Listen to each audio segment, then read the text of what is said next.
سر 2015 میں جب آپ ڈیلس آئے تھے تو آپ سے ایک سوال یہاں پہ کسی نے کیا تھا تراویح کے بارے میں، اور اس میں آپ نے بہت سختی سے ایک طرح سے جواب دیا تھا کہ تراویح کوئی نماز نہیں ہے. آپ کا پہلا جملہ یہ تھا. اب ہم گاندھی سینٹر کے زیر اہتمام رمضان میں تراویح کا بندوبست کرنے جا رہے ہیں، تو میرا خیال ہے لوگوں کے ذہن میں سوال پیدا ہوگا کہ کیا اگر تراویح کے بارے میں اگر کوئی نماز نہیں ہے تو ہم یہ اس کا بندوبست کیوں کر رہے ہیں. تو ذرا اس کے بارے میں بتا دیں کہ کیا تراویح کوئی بدعت ہے یا وہ کوئی ویسے نماز جو آپ نے کہا تھا اس کا کیا پس منظر تھا اور اب کیا؟ یہی ہوتا ہے، کوئی ایک لفظ بیچ میں سے نکال دیجئے تو قیامت برپا ہو جاتی ہے. تراویح کوئی الگ نماز نہیں. ٹھیک. میں نے جو بات کہی تھی وہ یہ کہی تھی کہ تراویح کوئی الگ نماز نہیں ہے، یہ تہجد کی نماز ہے جس کو رسول اللہ نے لوگوں کے کہنے پر عشاء کے بعد پڑھنے کی اجازت دی.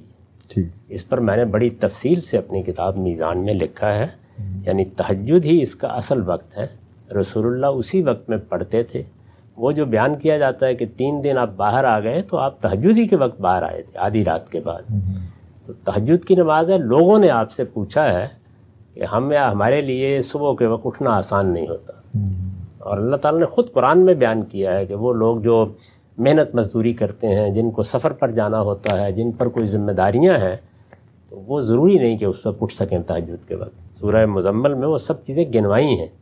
تو انہوں نے یہ کہا ہے کہ کیا ہم یہ نماز، ظاہر ہے کہ اس کا شوق تو ہوتا ہے نا، تہجد کی نماز لوگ پڑھیں، نوافل ہیں، بڑی غیر معمولی نماز ہے، تو ہم اس کو عشاء کے بعد پڑھ سکتے ہیں. آپ نے فرمایا پڑھ سکتے ہیں. تو یہ اللہ کے پیغمبر کی دی ہوئی اجازت ہے. اچھا، نفل نماز کی جماعت ہو سکتی ہے، خود کرا دی رسالت مآب صلی اللہ علیہ وسلم نے. رسول اللہ صلی اللہ علیہ وسلم کے زمانے میں بھی دونوں شکلیں جاری تھیں. ابو بکر صدیق کے زمانے میں بھی رضی اللہ عنہ دونوں شکلیں جاری تھیں. لوگ اٹھ کے پڑھتے تھے تہجد کے وقت، جس کو قیام اللیل بھی کہا جاتا ہے. اور ایسا بھی ہوتا تھا کہ وہ عشاء کی نماز کے بعد مسجد میں پڑھنا شروع کر دیتے تھے، گھروں میں بھی جا کے پڑھتے تھے. عشاء کی نماز کے بعد اپنے سامنے امام بھی مقرر کر لیتے تھے، کیونکہ ہر آدمی کو تو قرآن یاد نہیں ہوتا، تو وہ عام طور پر قرآن مجید کی تلاوت کرتے تھے، لوگ اب پیچھے سن لیتے تھے. تو یہ سب کچھ رسول اللہ کے زمانے سے اسی طریقے سے جاری ہے. سیدنا عمر نے اس کے سوا کچھ نہیں کیا کہ انہوں نے کہا کہ بھائی مسجد میں مختلف اماموں کے پیچھے اگر تم یہ نماز پڑھو گے، وہ تلاوت کریں گے، تو یہ کیا مچھلی بازار بن جائے گا. ایک امام کے پیچھے پڑھ لیا کر، اس کے سوا کچھ بھی نہیں کہتے. بڑی معقول بات تھی. تو اس لیے یہ بات کہ یہ کوئی بدعت ہے، ایسا ہرگز نہیں ہے. تہجد کی نماز ہے. آپ کے لیے اس کا اصل وقت وہ ہے کہ آپ اس وقت اٹھ کے پڑھیں. اگر یہ مشکل ہو تو آپ عشاء کے بعد پڑھ سکتے ہیں، جماعت بھی کرا سکتے ہیں. میں نے کبھی اس کو بدعت نہیں کہا.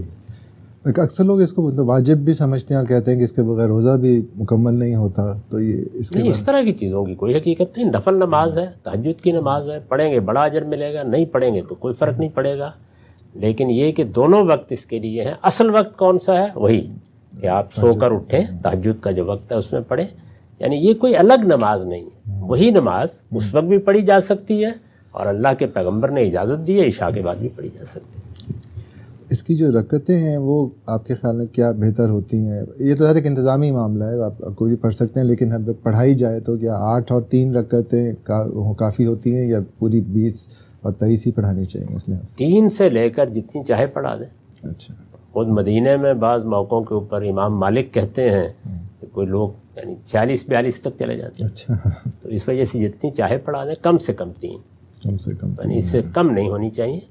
عام طور پر ہمارے ہاں لوگوں نے رسول اللہ کی نماز کو بنیاد بنایا ہے، کیونکہ آپ کے بارے میں یہ بات بہت آتی ہے کہ آپ 11 رکعتیں پڑھتے تھے، تو اس لیے وہ 8 اور 3 ملا کے 11 رکعتیں پڑھ لیتے ہیں. سیدنا عمر کے زمانے میں چونکہ کوئی پابندی نہیں ہے، تو صاف معلوم ہوتا ہے کہ آہستہ آہستہ لوگوں نے خیال کیا کہ قرآن مجید ہم زیادہ سے زیادہ سن سکیں، اور اگر زیادہ قرآن ہمیں یاد نہیں ہے تو رکعتیں زیادہ کر لیتے ہیں.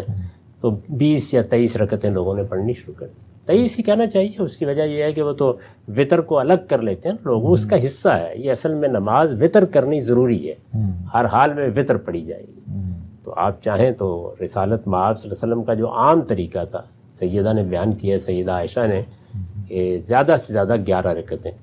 بعض جگہوں پر 13 رکعتوں کا ذکر آیا ہے، لیکن اس کے بارے میں یہ واضح ہو جاتا ہے کہ اس میں وہی بالکل طریقہ آپ نے اختیار کیا جو مغرب میں ہے، کہ 3 رکعتیں پڑھ کے ہم سلام پھیر دیتے ہیں اور اس کے بعد 2 نفل پڑھتے ہیں. تو ایسے ہی رسول اللہ نے بھی صلی اللہ علیہ وسلم 11 رکعتیں پڑھی، سلام پھیرا اور پھر 2 رکعتیں نفل کی پڑھ لی، کیونکہ آپ پر یہ فرض تھی نماز. تو اس لیے عام طریقہ آپ کا 11 رکعتیں تھا. اس کو ہمارے ہاں اہل حدیث حضرات نے زیادہ قبولیت بخشی ہے، اور چونکہ مسلمانوں کے ہاں سیدنا عمر کے زمانے سے 23 رکعتوں پر ایک طرح کا اجماع ہو گیا، یعنی لوگوں نے اس کو زیادہ پسند کیا، تو اس وجہ سے باقی جو ائمہ ہے وہی پڑھتے ہیں، تو اس میں سے آپ جس کا چاہے انتخاب کریں۔ تو جیسے ہماری ٹرمنالوجی میں ہوتا ہے کہ 8 رکعت تراویح اور 3 رکعت وتر، وہ 11 رکھتے ہیں۔ جی ہاں، اصل میں تو طاق پڑی جائے گی، 5 پڑھیں، 7 پڑھیں، 9 پڑھیں، 11 پڑھیں، 13 پڑھیں، اور اگر وہی پڑھنی ہے تو 23 پڑھیں، 21 بھی پڑھ سکتے ہیں، اس کی کوئی رکعتیں مقرر نہیں ہیں، 3 کم سے کم ہونی چاہیے۔ ٹھیک، یہ وہی 3 رکعتیں ہیں جو آپ عشاء کے بعد وتر کے طور پر پڑھتے ہیں، اچھا، ایک ہی نماز ہے۔ اچھا، تہجد کی نماز تہجد کے وقت میں پڑھ لے، تہجد کی نماز عشاء کے ساتھ ملا کے 3 رکعت روز پڑھتے ہیں لوگ، جس کو وتر کہتے ہیں، اور یہی نماز رمضان میں لوگ تراویح کی صورت میں پڑھ لیتے ہیں۔ تو میں نے یہ عرض کیا تھا کہ تراویح کوئی الگ نماز نہیں، تہجد کی نماز ہے، اس کی مختلف صورتیں ہیں، سب سمجھ لینی چاہیے، جس کا آدمی اہتمام کر سکے، اللہ کی عنایت ہے، ضرور کرنا چاہیے۔